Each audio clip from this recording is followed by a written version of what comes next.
Good morning class 11th। आज हम पढ़ेंगे पद्य भाग अध्याय 4 वे आँखें। वे आँखें हमारी कविता है जो लिखी है सुमित्रा नंदन पंत जी ने। अब देखिए आगे, पहले हम पढ़ लेते हैं कवि परिचय। छायावाद की चतुष्टयी में महत्वपूर्ण स्थान रखने वाले सुमित्रा नंदन पंत का जन्म 1900 में कौसानी गांव जिले अल्मोड़ा उत्तरांचल में हुआ था। पंत जी का मूल नाम गोसाई दत्त था। इनकी प्रारंभिक शिक्षा कौसानी में तथा उच्च शिक्षा बनारस और इलाहाबाद में हुई। प्रकृति चित्रण के अद्भुत रचनाकार पंत ने सर्वप्रथम प्रकृति को काव्य के महत्वपूर्ण विषय के रूप में हिंदी साहित्य में स्थान दिलवाया। वीणा, ग्रंथि, पल्लव, चिदंबरा, कला और बूढ़ा चांद, लोकायतन आदि इनकी प्रमुख काव्य कृतियाँ हैं। चिदंबरा के लिए उन्होंने ज्ञानपीठ व कला और बूढ़ा चांद के लिए उन्होंने साहित्यिक अकादमी पुरस्कार से सम्मानित किया गया। उन्होंने रूपा पत्रिका का संपादन भी किया। प्रकृति के इस चितेरे कवि का वर्ष 1997 में निधन हो गया।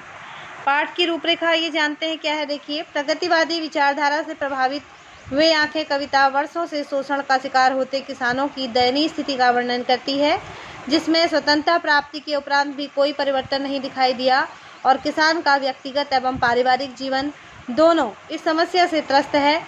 प्रस्तुत कविता विकास की इसी कथनी एवं करनी के भेद पर करारा व्यंग है। तो क्या है? अंधकार की गुहा सरीखी उन आँखों से डरता है मन, भरा दूर तक उनमें दारुण, दैन्य दुख का नीरव रोदन। वह स्वाधीन किसान रहा, अभिमान भरा आँखों में इसका, छोड़ इसे मझधार आज, संसार कगार सदस भय खिसका। तो क्या कह रहे हैं सुमित्रा पंत जी? देखो, सुमित्रा नंदन पंत जी प्रस्तुत काव्यांश में कवि किसानों की दुर्दशा का मार्मिक चित्रण करते हुए कहता है कि किसान की आंखें दुख दीनता से भरी अंधेरी गुफा के समान भयानक लगती हैं। जिस प्रकार अंधेरी गुफा के भीतर झांकने से डर लगता है, उसी प्रकार किसानों की आंखों में देखने से भी भय लगता है। क्यों भय लगता है उनको किसानों की आंखों में देखने से? तो देखिए, आइए जानते हैं इसको।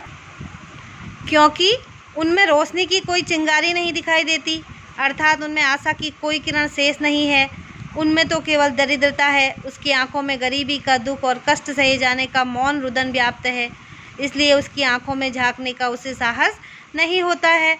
आज स्वतंत्र भारत में किसान भी स्वाधीन हो गया है, इस बात का अभिमान उसकी आंखों में भी झलकता है, लेकिन दुख तो इस बात का है कि वह स्वाधीन होने के बाद भी उसकी दशा में कुछ सुधार नहीं हुआ। किसान को मझधार में छोड़, अर्थात शासक वर्ग ने स्वतंत्रता का कोई लाभ नहीं मिला। उनकी स्थिति जैसी पहले थी वैसी ही अभी भी है। तो स्टूडेंट, आप आज इस पैराग्राफ को समझ लो, इस आवंती को समझ लो यहाँ से लेकर यहाँ तक। इसके बाद दूसरी आवंती या दूसरा स्ट्रैंजर मैं आपको कल बताती हूँ, नेक्स्ट वीडियो में बताती हूँ।